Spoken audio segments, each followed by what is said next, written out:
राहुल गांधी ने लिखा है, एक बार फिर से ट्वीट किया है राहुल गांधी ने, और उन्होंने लिखा है चीन ने हमारे सैनिकों को मारा, हमारी जमीन छीनी। यह बात राहुल गांधी ने ट्वीट करके लिखी है। और साथ ही राहुल गांधी ने अपने ट्वीट में लिखा है कि टकराव के बावजूद मोदी की तारीफ क्यों कर रहा है चीन। सिवाच साहब, पहले तो ये, चीन ने क्या हमारी जमीन छीन ली है? क्या भारत की जमीन चली गई है? भारत की सेना नहीं रोक पाई भारत की जमीन जाने से? नहीं नहीं, ऐसा बात नहीं है रोहित। तो देखो, दो बातें हैं। तो गलवान घाटी के अंदर है, जैसे आपको पता है, वहां पर पेट्रोल पॉइंट 14, 15, 17 और उसके आगे से लाइन ऑफ एक्चुअल कंट्रोल जा रहा है। और एक बात मैं बताना चाहूंगा, गलवान घाटी के अंदर लाइन ऑफ एक्चुअल कंट्रोल के बीच में डिस्प्यूट नहीं था, ना पहले था और ना अब है। क्योंकि जो आपका है पंगांगसो में, वहां पर डिस्प्यूट था, वो अभी भी है। ये बात माननी पड़ेगी। मैं वहाँ चीफ ऑफ स्टाफ था 2 साल 14 कोर में, लेह लद्दाख में 2011-12 में। तो मेरा मतलब ये है कि जो चीन ने टेंट लगाया था वो हमारी तरफ लगाया था, उसको हमने उखाड़ के फेंक दिया था और जला दिया था। और वहां पर रात को फिर मुठभेड़ हुई, जहां पर हमारे 20 जवान वीर गति को शहीद हो गए, मगर उनके 40 से 50 जवानों को मार गिरा। तो एक प्रकार चीन को बड़ा अच्छी तरीके से जवाब दिया है। क्या चीन ने किया, क्या वो समझने की कोशिश करो। चीन एक एग्रेसिव पोस्टर में है और काफी बिल्डअप कर लिया। चीन का एक ही मुद्दा है, ये जो दरबुक शोक दौलत बेग ओल्डी हमने जो रोड बना दी है, ये एक जाती है काराकोरम 5 से 8 किलोमीटर दूर रह जाती है और ये मानी जाती है गेटवे टू एक्साइड चीन। जब से ये बन गई है और दौलत बेग ओल्डी एयरफील्ड ऑपरेशनलाइज हो गया है, तो चीन को खतरा हो गया है कि कहीं ना कहीं हम ऐसा तो नहीं एक्साइड चीन को लेने की कोशिश करें। ये एक खतरा उसको बहुत कर रहा है। दूसरी बात, वो क्या कर रहा था कि जो गलवान के नदी में मिलती है आके श्योक नदी से, वहां हम एक ब्रिज बना रहे थे, उसके ऊपर उन्होंने शोर किया, हमने रोक दिया था।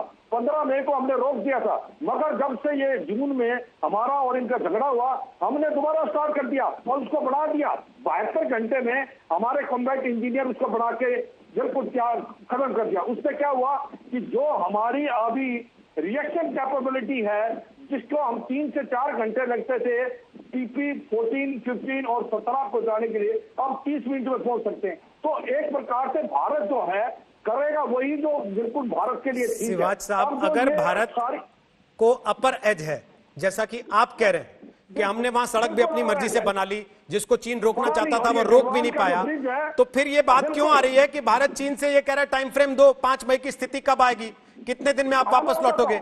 अगर वापस लौटने की बात है तो वो अंदर आए हैं, इसका मतलब पंगांगसो में आए हैं। पंगांगसो जो है फिंगर 1 to 8 है, फिंगर 1 हमारी तरफ है, फिंगर 8 उनकी तरफ है।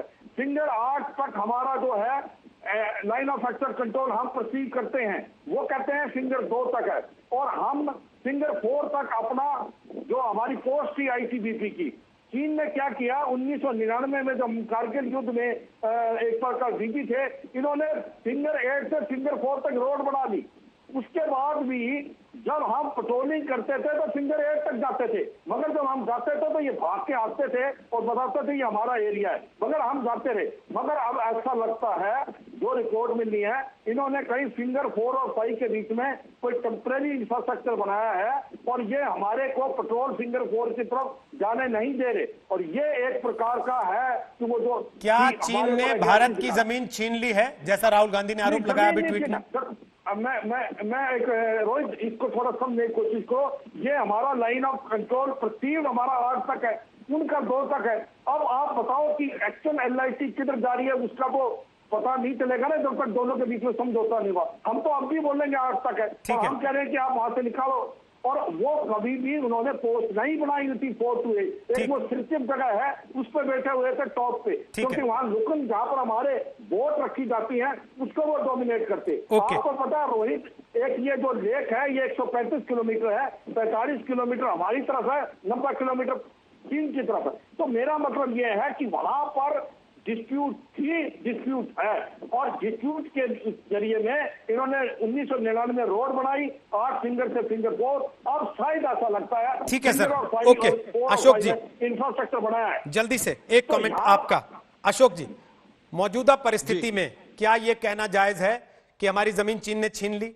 1 और 2, भारत सरकार ने या प्रधानमंत्री ने चीन के सामने सरेंडर कर दिया? नहीं, दोनों में प्रश्नों का अगर मैं उत्तर दूं तो कहूंगा नहीं। उन्होंने कोई हमारी जमीन नहीं ली है। देखिए, गलवान वैली में वो आकर उन्होंने अपना पोस्ट वहां पर इरेक्ट किया, उनको निकालकर बाहर फेंक दिया गया। ये तो गलवान वैली की बात है, जिसके बारे में प्रधानमंत्री उस अपनी मीटिंग में, ऑल पार्टी मीटिंग में उन्होंने कहा था।